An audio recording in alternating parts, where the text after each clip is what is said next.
Smaller stores may help retailers penetrate more markets and bring quicker in and out convenience to shoppers. Yet assortments suffer, and brands, squeezed as well by private label, will look online for their own direct dialogue with shoppers and attractive settings to show off their lines.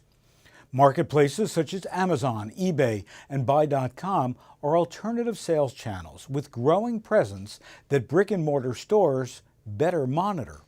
Sometimes stores get too heavy-handed with brands and push them more quickly in this direction.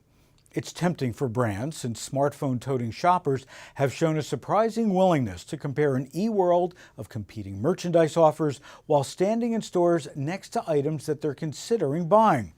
With competitors' purchases just a click away, retailers can no longer take their leverage over suppliers for granted. Profitability is also key to this balance of the power shift.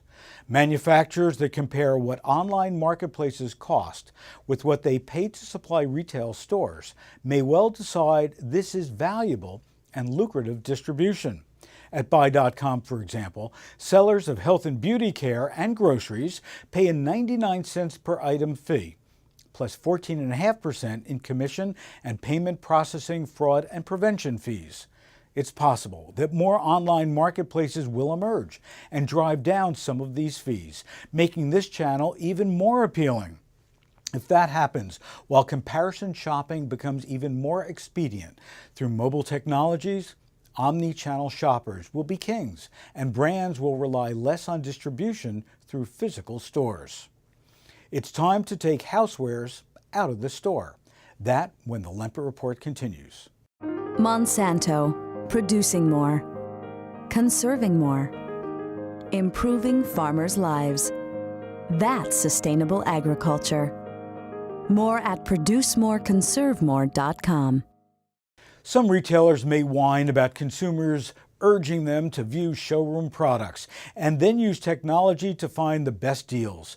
But the trend is only growing, and stores that develop omni-channel strategies will be more competitive than those who fight it. NPD Group reports, for example, that 15 to 20% of consumers last year behaved exactly this way when purchasing houseware categories, including stand mixers, electric knives, sewing machines, and floor cleaners. One related result, 20% growth in dollar sales of small appliances and home improvement online sales occurred in 2011. That brought online category share to 13% in small appliances and 5% in home improvement.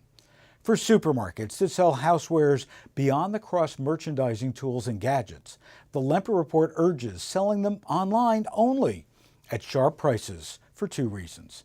First, supermarkets are getting smaller, and second, most food stores merchandise housewares as a convenience rather than to win the sale. They typically lack wide assortments to match those of specialty houseware stores.